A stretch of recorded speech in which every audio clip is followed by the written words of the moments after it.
তোর আব্বা বলে তার আগে দাগে লেগে গেছে কি বলবি তারপরে ঝগড়া করে যা ঠিক আছে ঠিক আছে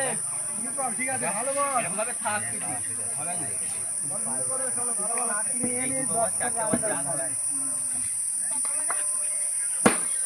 দুইলে দুইলে এই এক এক কত হচ্ছে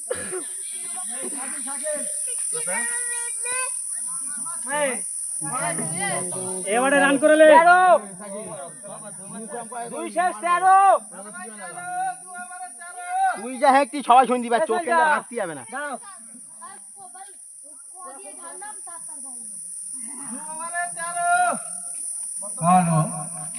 দু ওভার শেষে দলীয় রান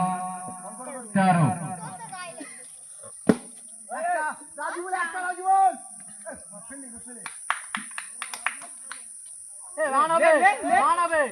নিবি তো সারাদিন রেডি থাকবি সারাদিন একটা 6 বাদ দেবে এবারে এই মা বল দিচ্ছিস না ভাই আমার এই কিস্তি দাও গাল গাল হ্যাঁ কেটে দেখে ধর তোর এই পাশার বাড়িতে কাজ আছে রাত্রিবেলা সেটা গাল দিচ্ছিস ঠিক আছে ঠিক আছে ঠিক আছে বল বল